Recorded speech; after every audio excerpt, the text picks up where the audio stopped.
Services. And I'm happy to welcome you to our Teachers on Teaching series.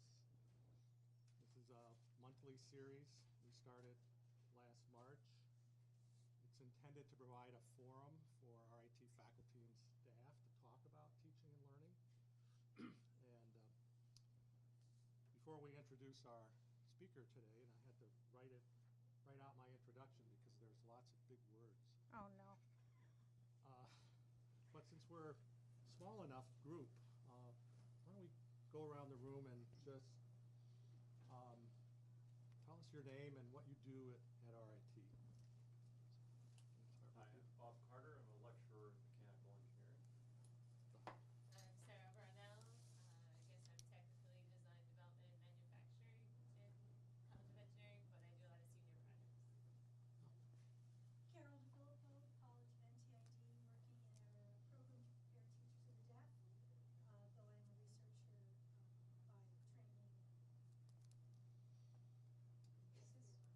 Lucas Dr. Arts, English Department. Carrie Lonovich, and I'm an Elizabeth DeCesar, I'm a lecturer in the School of Life Sciences.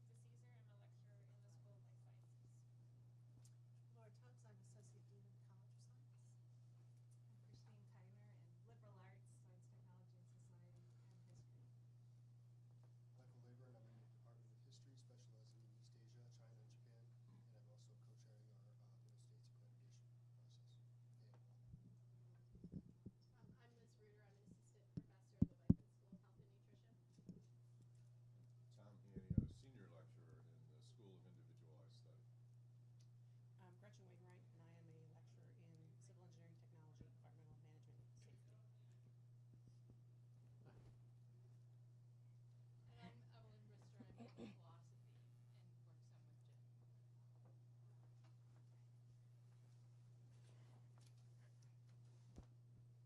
it's my turn? Yes, Yes, your turn. you. D.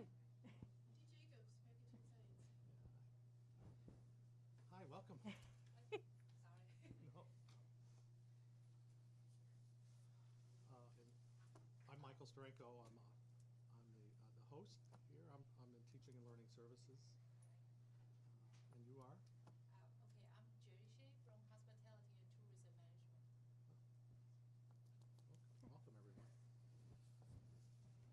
So I'm pleased to introduce today's speaker, Jennifer Schneider, Professor of Civil Engineering Technology, Environmental Management and Safety in the College of Applied Science and Technology. Last June, she was appointed the Eugene Fram Chair of Applied Critical Thinking. Congratulations. Thank you. And she's going to talk on that subject this afternoon.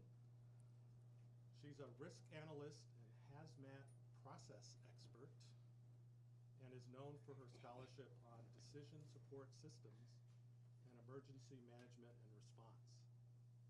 As a $1 Million PI, she has completed multiple collaborative research initiatives funded by the Department of Homeland Security, the Department of Labor, and the National Science Foundation. She has contributed to the creation of 5 academic programs across 3 colleges at RIT. Prior to joining RIT, she was with ITT Goulds, Mobile Chemical, and Eastman Kodak.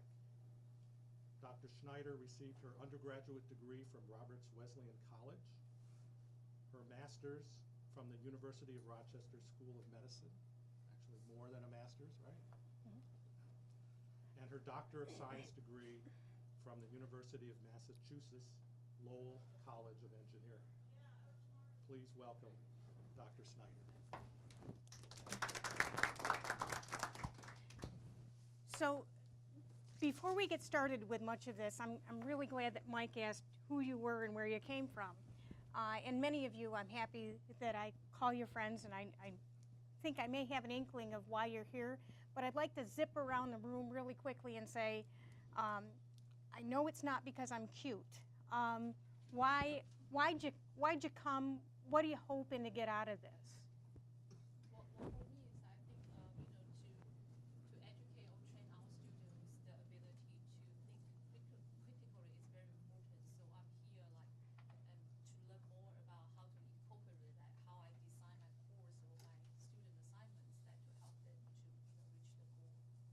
Excellent. I think really the same thing. Hoping to pick up some ideas.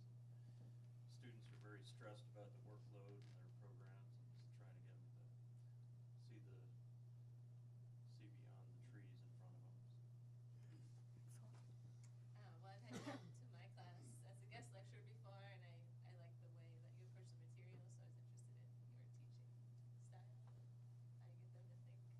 Thank you. My students say, you don't leave enough time, pardon me, enough time for this critical thinking stuff. It's just facts, facts, facts. There's so much I have to know. Yeah. So, what am I doing? Good question. Dee, do you want? I was actually looking for the Office of Camel Safety. This looks like a cool. It's a good thing I've known you as long as I have, or I'd be insulted. Yeah. I don't know. I find that this trying to instill critical thinking in students is just, it's like getting your hands around smoke. I just never feel like I quite get it. Okay. So I'm also here to learn more from the perspective of teaching, but also from the perspective of interacting with students in other kinds of experiential learning contexts, such as undergraduate research and so on. Excellent. Well, I teach mostly calculus courses, and critical thinking is very important in math, so I'm hoping to get some new ideas on ways that I can help my students do that. Hi, my name is Erin Ryan. I came in late. I'm a visiting faculty member at the Department of Public Policy, but I got my PhD here at RIT in the Gall Center for Sustainability, and Jennifer and I have interacted. So I was just curious to hear your presentation, but also as a new faculty member, just to learn and absorb as much as possible. Okay. I teach biology to a lot of non-science majors, and so I'm really interested in emphasizing the transferable skills that science can give you. Critical thinking is a big one, but it's hard to find the time to get that in with all the content. Absolutely.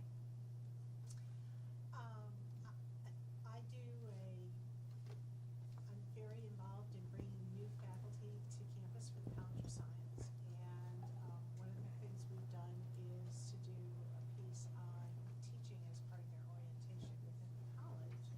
So I'm thinking about, wanting to try to think about how we might add in a critical thinking piece to that part of our package. So I thought this might help me thinking about it. Okay. I'm feeling kind of burnt out, so I'm looking to you for inspiration. This is my 8th year at RIT and my 10th year teaching. So I guess, it's sort of like a mid-career crisis point. Like I've been variably successful in the past, teaching mostly successful, but now I'm really looking to, some value added in terms of critical thinking, methodology. I'm trying some online teaching now, so I guess I'm just looking to, take my teaching to the next phase. Awesome. Evelyn, I'm gonna. I don't miss anything that has the words critical thinking in the title.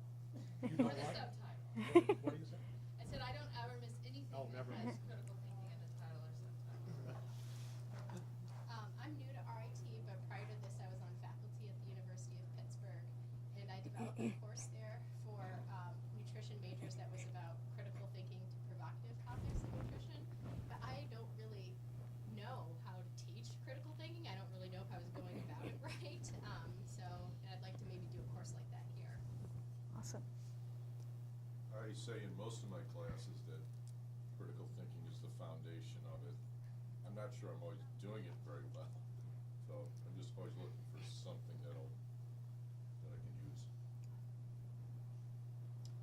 Everything everybody else already said. But yes, really to understand, am I doing the right thing? You think you might be doing it, but are you really improving your critical thinking skills? So I want to begin by saying I am not the end-all, be-all expert of critical thinking. So if you thought you were going to get the sage from on high that was going to tell you everything you ever needed to know, you are talking to the wrong person. Having said that, I have jumped into every ditch and how to do it wrong, and I'll talk about that. I have screwed it up multiple times, and I'll talk about that. And I've learned a few things along the way in the process. So why am I in this job? I went through burnout too. I actually had a moment teaching a class early last year where I was standing doing a lecture that I update all the time, and I'm looking at the slide and I realized I have no idea whether I've said the stuff that relates to the third bullet point on the slide. Oh my God. I know I'm pushing 50 here, but whoa. So this was an ability for me to do something else with my brain and combine some other interests that I had. So extra points for someone that can find the Dr. Seuss graphic on the side. I have not been able to find it as a published poster, and I desperately want it because Seuss is one of my favorites, and so if anybody finds it, send it to me. I'll send you a gold star or a coffee or something. Okay, so, you know, I tend to do things in my 18 years here teaching that are pretty interactive and hands-on. Some of that is due to the fact that I'm 5 feet tall, so I'm not all that impressive when I stand up and talk. So if I can get students involved, it helps. So here's the first exercise that you have in this critical thinking presentation. Find yourself a pen, find yourself a piece of paper, stare at your shoes, and write down why you picked to wear them and why you bought them. Why you picked to wear them and why you bought them. I'll give you a couple minutes.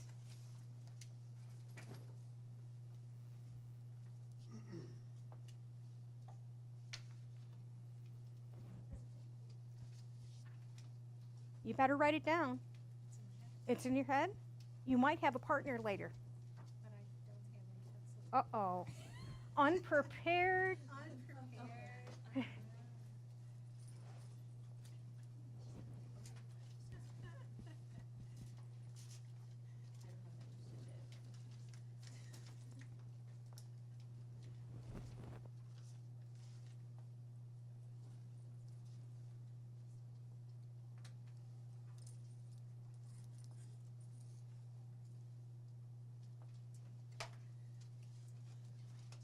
About one more minute. This is rapid thinking. Why you picked them for today and why you bought them.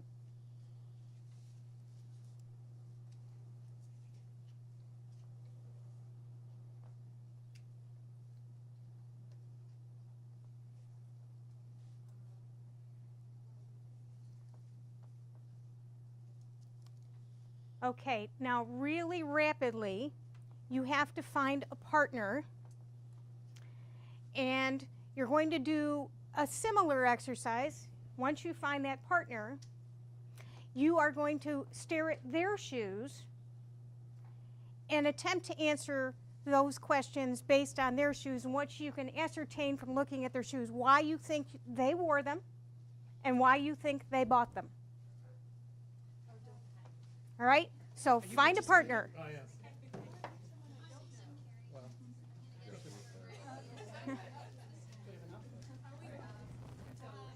Or if it needs to be 3 people, that's okay. We could triple up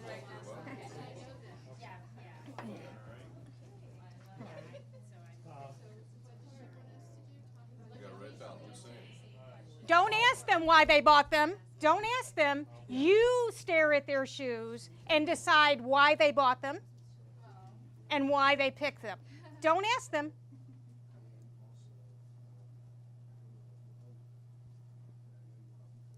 This is not a vocal exercise. This is you staring at their shoes. You stare at their shoes. You decide why they wear them and why they bought them.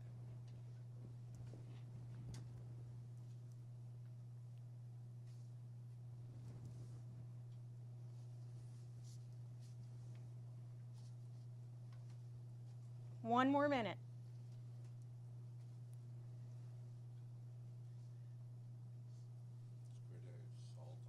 That's what I put down. I said you wore them today because they already have salt on them. Is it okay to Oh. ask where they got the shoes? No. In case you want to get them? That's a fair question, but not for here. Because they were on sale. Okay, finish up. This is quick fire thinking here. All right, So now the last step in this exercise is for you both to compare what you wrote down as to why you are wearing them and why you bought them versus what your partner thought why you might buy them or wear them, right? Are there striking differences based upon simply them staring at your shoes? Do they get some things right or not? Go ahead and talk. Talk away.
Formal dress.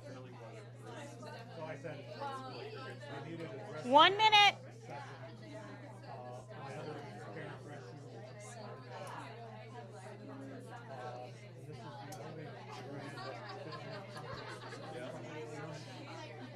Okay. Good. they have the courts.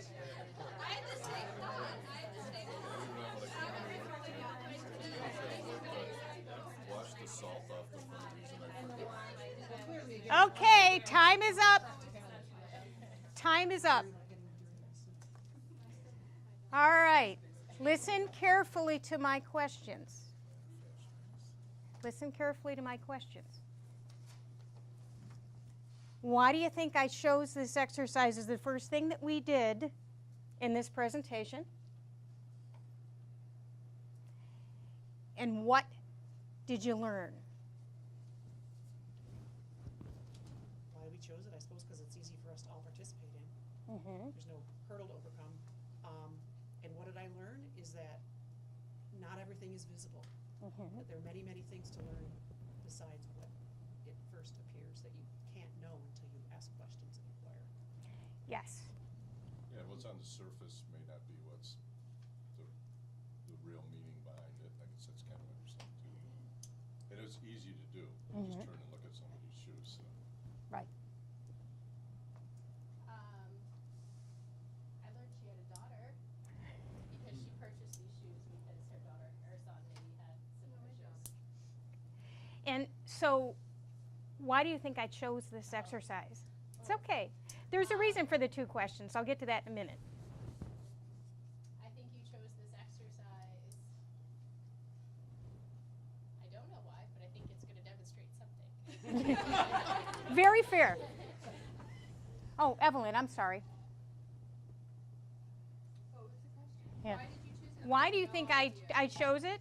And what did you learn? I have no idea. Okay. I feel like I can't possibly guess that any more than that I can guess why she bought those shoes. Okay. Hey, you know, Jen, it's interesting. Cece and I were almost 100% on both questions. Channeling each other. So we did have an understanding. We were able to gauge pretty much what we were seeing on each other's, having never met each other.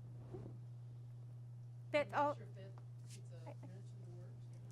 No, it doesn't. It doesn't. I don't know, I mean, it's an icebreaker that's different, and, I mean, I'm sure you have some, moral behind it, but in terms of an icebreaker, you get to know somebody who's next to you. Yeah. And, what I learned from this is that it's difficult apparently to buy adult shoes that you don't have to lace up. Okay. Oh, I'm sorry, Christy. I just jumped right over you. No, it's just a nice low stakes way to talk to someone and examine your preconceived notions. Aha. Well, you're totally right with those shoes. Yeah. They were right.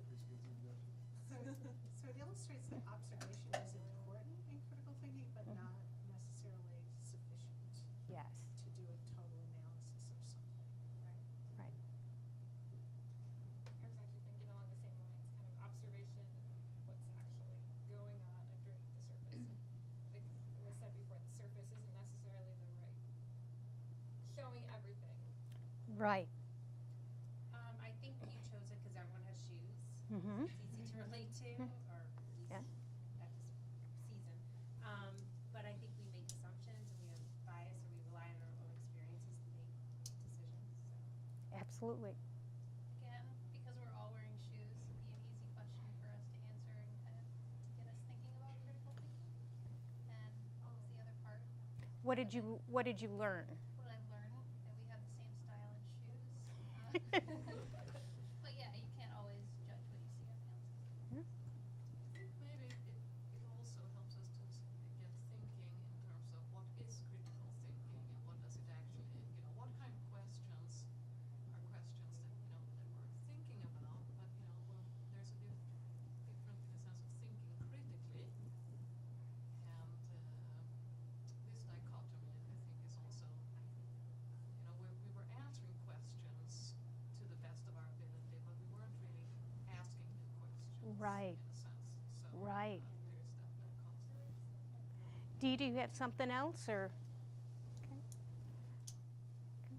I thought we'd run out by the time it got to me, but I haven't heard, I like the observation, didn't think about that, but I thought it was all about perspective taking. That can I take off my head and put on what I think is her head and see the world through her eyes? I have no idea what that has to do with critical thinking. That's what I felt it was about, and I learned I'm not really keen to Yeah, I guess I looked at her shoes based on the way that I judged mine, but then I missed things because she was judging them differently, like the sock factor. Didn't consider the sock participation in the shoe. Yeah, I guess, I felt very, like I had my hands tied behind my back, without being able to ask questions. Mm-hmm. Could only look at it from my perspective. And finally?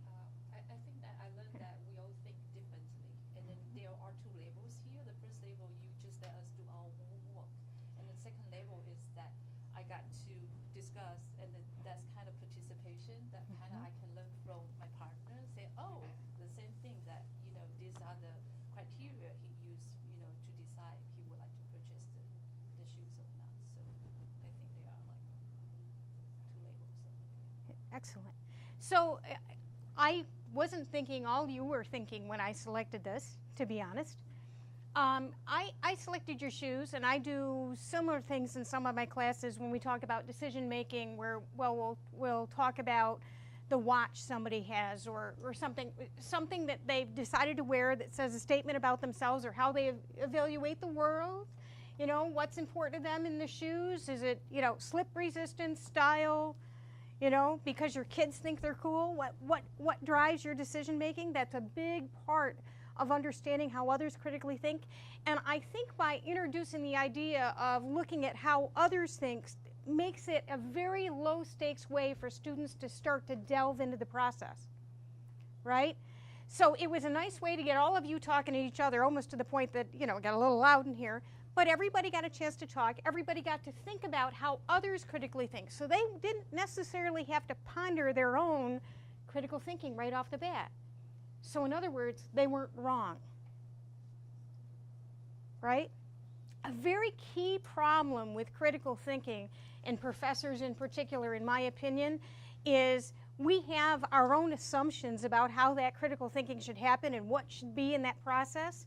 And inadvertently, we can, in our own way, communicate to students that their style of doing it is wrong, right?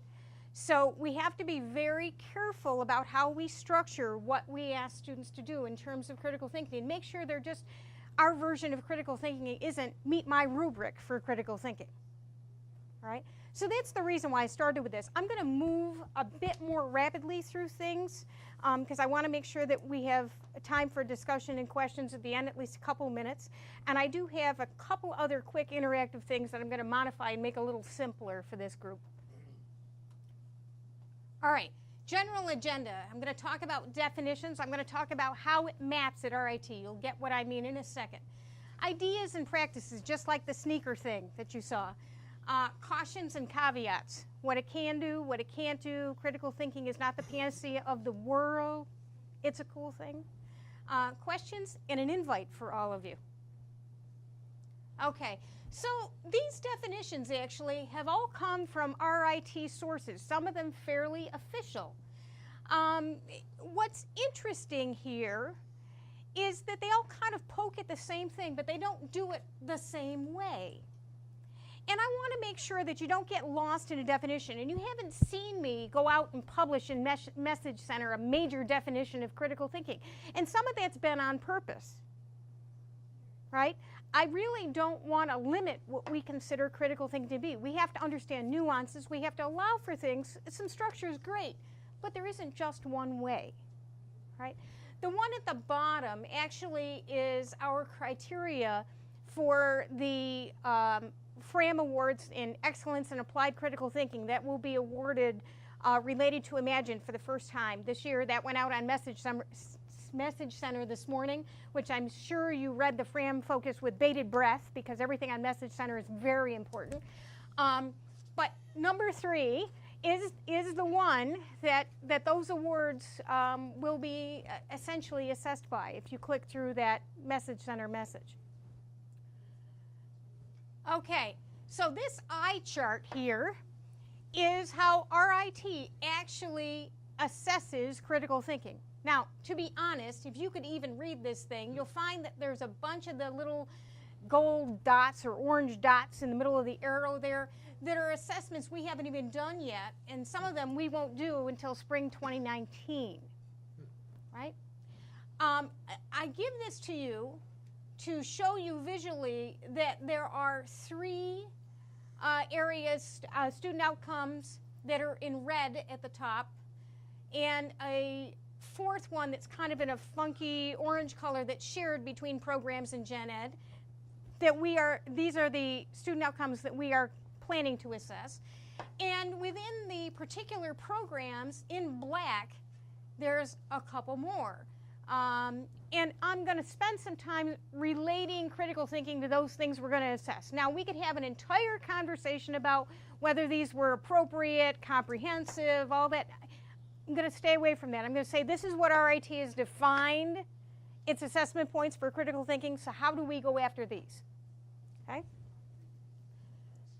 So, the first set here is really about evidence and information literacy, right? And I'm going to tell you a story. Last fall, spring before and last fall, I taught a course that had absolutely no prerequisites, was allowed and open for any student at RIT from first year to doctoral student, and I got them, in disaster science. Now, this is my favorite topic, so let's go, right? And I had this grand vision that I was going to have this multidisciplinary, cross-disciplinary, transdisciplinary course, and I had these assignments that really poked at critical thinking and disasters, and I thought, great. And 3 weeks in, over half of the students in the program emailed me and said, I'm going to quit. And I've been here 18 years, and I was absolutely stunned. Why did they want to quit? Because I wasn't allowing them to start from their point of comfort in the process. I wasn't allowing the engineers to be engineers, the public policy people to be policy people, the art folks that I had, the MFAs that decided to take it as an elective, an ability to use that process. I wasn't honoring the starting point of their world and who they were, right? And I realized that was sort of like asking me to play basketball, right? It's a little unfair. So when you're working on critical thinking, one of the caveats that you have to start with is this idea that you've got to start with a point of comfort, or you've got to give them a backup, another student, or a team that can help them noodle their way through it. It's really important that you don't throw the student to the wolves. Okay? Now, one of the other easy ways to do it, and we do this all the time, frankly, is we have them do the same problem but in a different context. I'm pointing at our calculus professor over there. We teach a lot of great calculus, but then we get to physics and we say, okay, use this calculus to solve this physics problem. And first, the students go, oh, right? And it takes some work to readjust their brain to critically think, hey, I can use this skill over here. So really, the first place that you start with critical thinking, same skill, different context. Keep changing up the environment and the atmosphere they're in, the group of people they work with, the way they wrestle with the same general content, right? Which is also what we did with the sneakers thing. Okay? Next one, analyze and construct arguments. Why did you choose? One of my favorite things to ask students, why did you choose this answer? Now, careful, careful.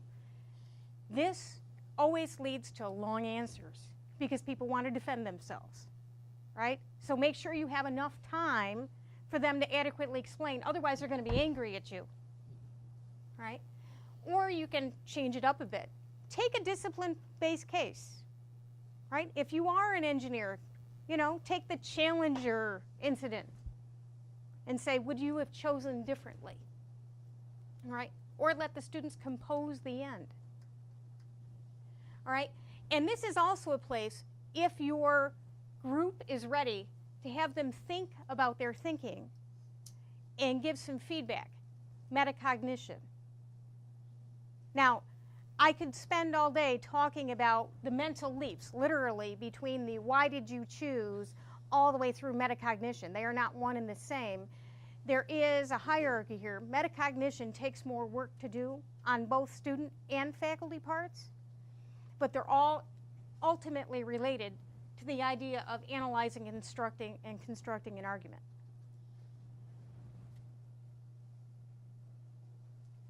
All right. Now this is the next fun one. Let's see if I can unplug myself.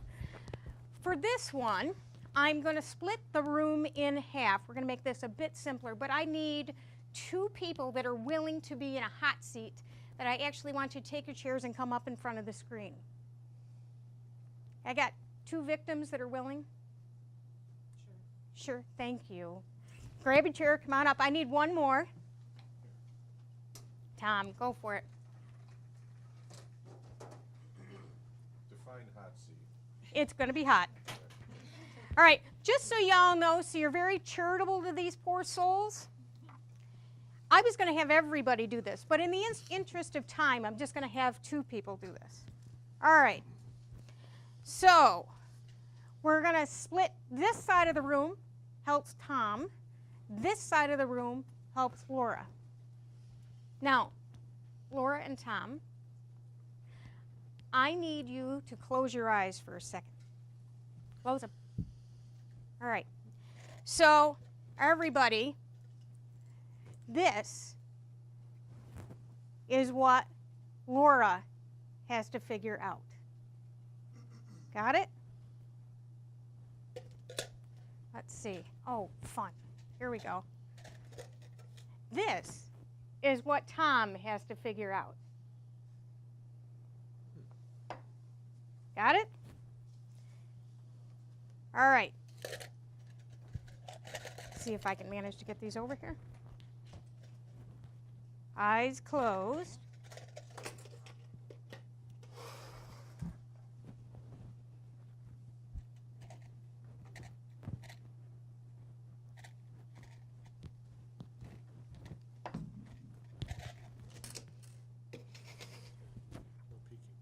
All right.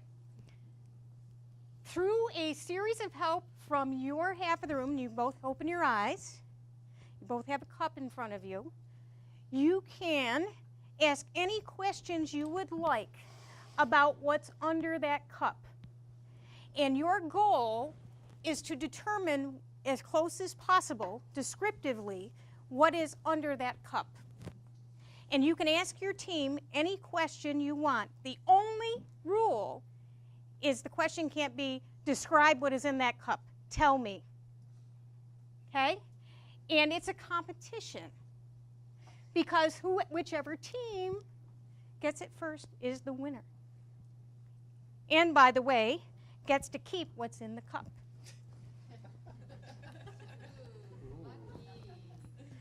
All right. What's the one criteria we can't? You cannot ask your team, tell me what is in the cup. They can't directly describe completely what is in the cup. They can make creative answers. They can do almost any other thing they would like to. Got it? Ready? Go. Is it a useful item? Yes. Is it Is it made hard of or metal? soft? Would I use it in my work? Somebody laughed a little bit when you saw it. At home? Girly thing. Okay. a Would I girly use it in thing. the kitchen? Really? Not Is normally, it something you use? Something you wear? Mm. Is it something you wear above the neck? Is it you wear it below the neck? Yes. Do you wear it around your waist? No. Do you wear it on your arms? Yes. Is it a watch? Is it No. is it something? This team just got it. They just got it. I was about to say bracelet. Yes. What's bracelet? All right. You just won a flashlight. So we gotta give you back your bracelet? Oh, no, no. It's yours. Wear it with pride. They said it was girly. I can't wear it now. Oh. Give it as a gift. You probably know some people who would appreciate that. Okay. You Be more can in touch with your feminine side. you can head back to your seats. Now, aren't you glad I didn't make everybody do this? Yes. Okay. So, again, It was about 3 seconds. we're not going to move all the way around the room in interest of time. Why do you think I picked this setup?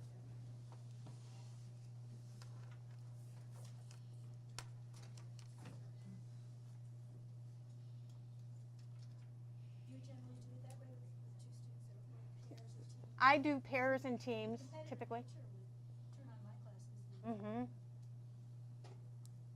So let's think about it. A competitive nature in your class, so how can you work within your domain and not work with flashlights and bracelets? But what other things can you make competitive in a group think, but cause them as a group to do critical thinking, right? Why else do you think I chose this? Well, one of the skills that I think is hard to master is asking the right questions. Ah. It's easy to be a passive absorber of information, but it's harder to be an active questioner. Absolutely. Perfect. Right? So this drives students to ask the right questions, which ultimately drives them to think about how they problem solve. Right? And the competitive nature also gives an air of fun to it as well. Sometimes in my classes, I've been known to do things where I will have students, as they get closer to the answer, they get to put on literally sillier and sillier clothing. Right? They'll wear a toilet paper hat or a clown wig or whatever, and when they get the answer, they're now ultimately the person up front is now decked out in something really funny. Right? So it's just a twist to make it more accessible. What you said, though, and what I saw over here with a few of my friends is some barnacles going on, right? So we had a group up here that was very engaged in helping Tom get this done. And this is one of the problems with having teams. You can have some that go, I don't know what this is, and they become barnacles. They hang around, but they're not part of the experience. So one of the things that you have to do, particularly with critical thinking, because it's so hard, and maybe these are students that aren't ready to ask the tough questions because they haven't quite mastered the material, right, is find other ways to engage them. Maybe a lower stakes question to start. And ultimately, critical thinking is much like weightlifting, right? We do a little more, we do a little more until we get some proficiency. It's not something you can do in a single class period for 5 minutes and call everybody a critical thinker. So one of the other things that I think you noticed is I very much softened the experience, right? Groupthink meant that it wasn't a true hot seat because you had some help, right? If you really want to test an individual student's critical thinking, you can put them up there and say, all right, you go and let the rest of the class watch. That can be very terrifying, right? It's kind of like a dissertation defense, all right? The thing you have to watch out for is this sage on the stage thing that irritates me so much, right?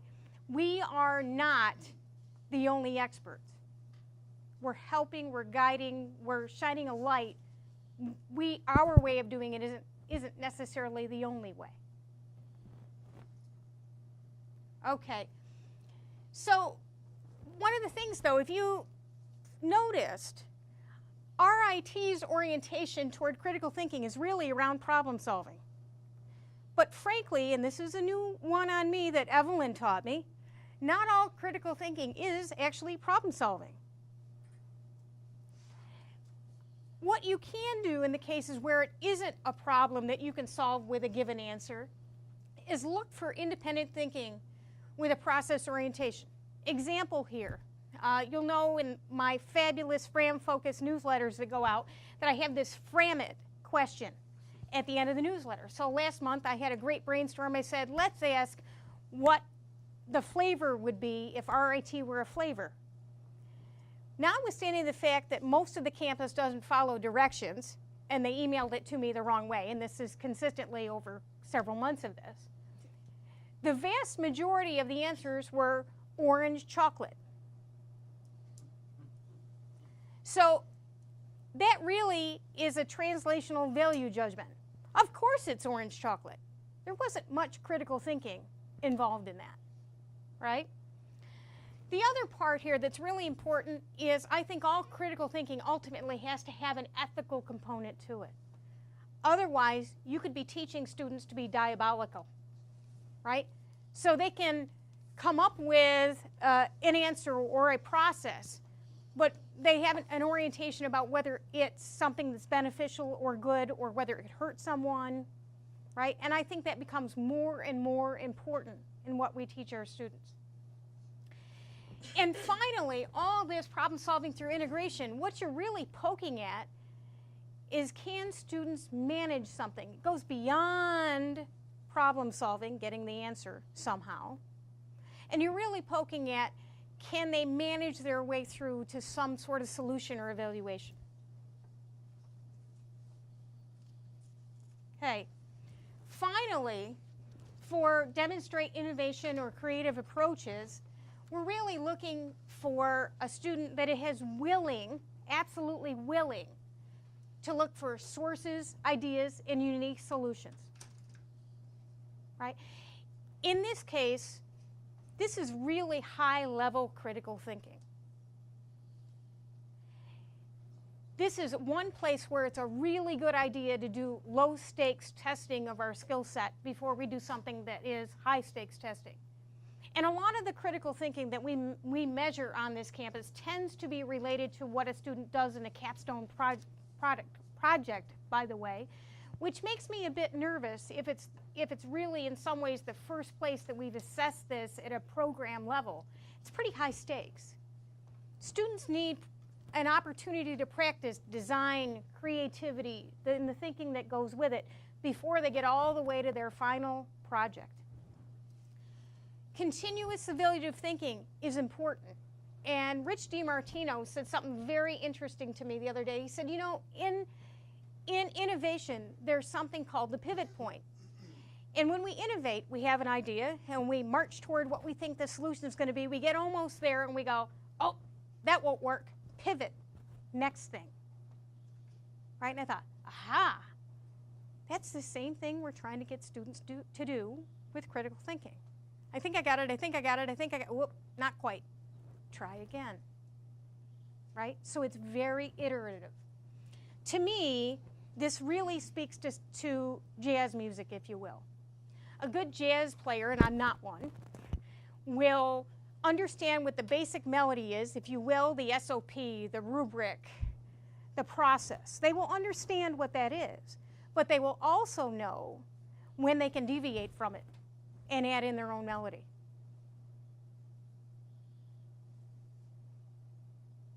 And as a point of fact, some of my research at this moment is looking at about 8 million 911 records and how communities and responders make decisions and how they know when to follow the sheet of music and when they need to deviate from it and whether that makes a better responder or incident commander or not.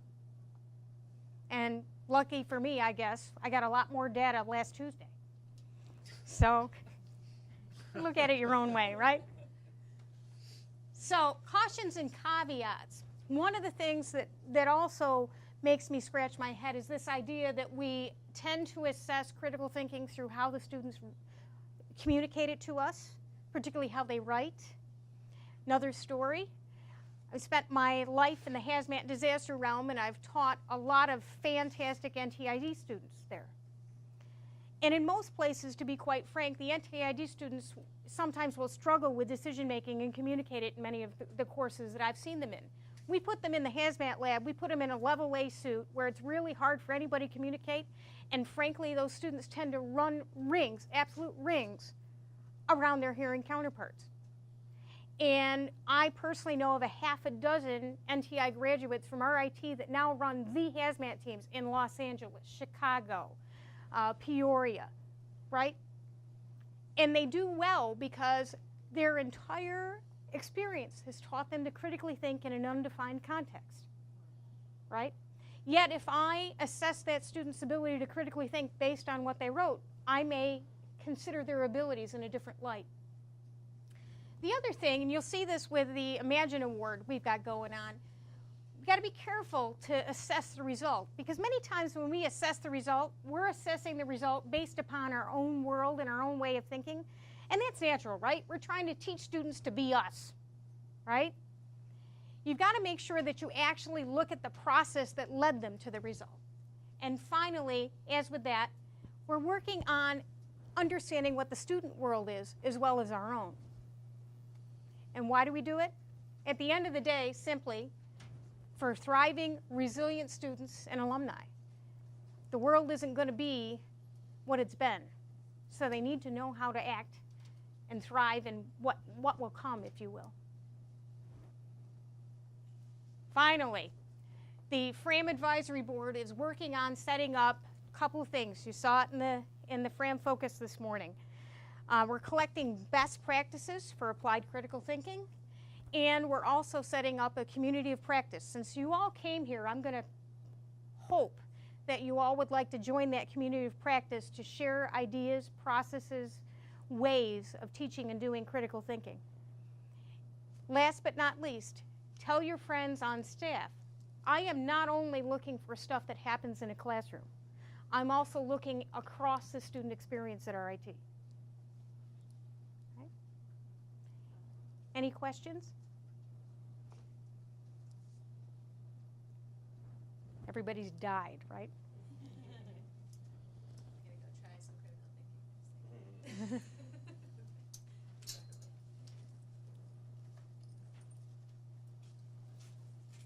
Jen, in one of your bullet points, you talked about doing something at the end. You wanted to, what did you mean by the end? Doing something at the end. Did you mean in terms of the students' problem solving? Mm-hmm. Right. So when we assess simply at the final capstone project, whether it be within a degree program or whether it be at the end of a course, right? We are making a very high stakes experience for that student, number one. Number two, we've probably limited our ability to give feedback, right? And number three, because of the way that we assess it in some sort of documented form, we're also likely assessing some elements of the wrong thing,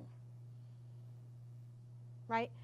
We are really trying to poke at their ability to communicate and their ability to think. If you think about those final projects that we like to assign. I'm not saying stop all final projects. I am saying have some interim times for students to gain some skills and some muscle memory, if you will, about this process. Well, for our capstone, we do 5 phases of grading, and we grade on like the deliverables, like what actually happened. We grade on process and participation. So you get grades for the different things and comments for like, so you can do really good in process and have something that doesn't work. Yeah. And you know, we're both engineers, so ultimately, I personally am on the side of failure is still a good thing. You're one step closer to a nice result, right? And so much of life, in my opinion, is about whether you made something pretty at the end, not whether it was innovative or effective. How much of this, these activities towards problem solving do you have to, or should you, make explicit to the students? Today we're going to do steps A, B, C of problem solving, and then launch into the activity, or you just do it. It becomes, my best analogy, it becomes what you do when you teach your kid to ride a bike or drive a car, right? The first time you're there, you're grabbing the wheel and you're hanging on and you're telling them everything they need to do in the process, right? And then the next step, you're sort of hanging on, and by the end, you're standing in the driveway chewing your fingernails, right? But they're doing it. It's the same analogy. You gradually release them to their own abilities. So what you will see in some of my teaching processes is the first time it's very prescriptive, and they're really driving toward that problem solving or that integration in my world. And I call it my world. We're going to inhabit Jen's world, right? Do you tell them today we are doing it and label it problem solving? Yep. Critical thinking. Yep. You're learning critical thinking Yep. skills today. I label it in red blinking lights, right? Because I don't expect young adults to figure it out. I just don't, right? But by the end, hazmat in particular, what you'll find is I will pile all the suits in the room and I'll say, we've got a spill, go clean it up. And I have a clipboard. Oh, and this is the other thing that I like to do a lot with that as well, is I progressively get dumber the closer we get to an exam. So I'll announce an exam. You can come and ask me any question you want. You can't ask me a question an hour before. I'm stupid. Right? So I learn that I am highly supportive, and I reduce that over time. Right? But I really do red blinking lights, flashing anything I can do to get them to get it.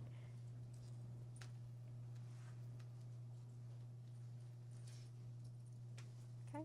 What are some examples of not writing activities that don't involve a lot of writing? You have some disciplines, even outside of my own, I can quickly come to these, but I kind of struggle. I rely a lot on students to give me written work. So I will let students present as a way to assess their thinking, and I will do hot seat. Why did you think that? Why did you choose that? Tell me about your process. Tell me, not write me. Okay. Or I will have other students report on their peers. Oh, so-and-so came up with this idea. Okay? Jen, when you do the hot seat kind of thing, if you have 20 or 25 people in the class, it's difficult to do that one at a time. You spend the whole day just Right. doing that. Right. But if you put a whole group up there, say they had 4 teams or something, and there's 4 or 5 people in each team, then you tend to get the same person doing all the talk, possibly, maybe, or not, doing Yeah. all the thinking. Right. What do you do in those cases when you have a little bigger class? When I have the barnacle situation, the students won't know who needs to talk, and I literally will throw the marker at the group to a particular student. You're next to talk, and literally put them on the hot seat. The other thing that is in the slides that I didn't emphasize is I will, if it's difficult for some students, and I recognize that, I'll allow for pre-preparation. I will give them a question or a problem and say, come in prepared to talk about, right? It's problem-based learning, but it's problem-based learning with a hot seat and some prep. So sometimes that can draw those students out of their shell as well.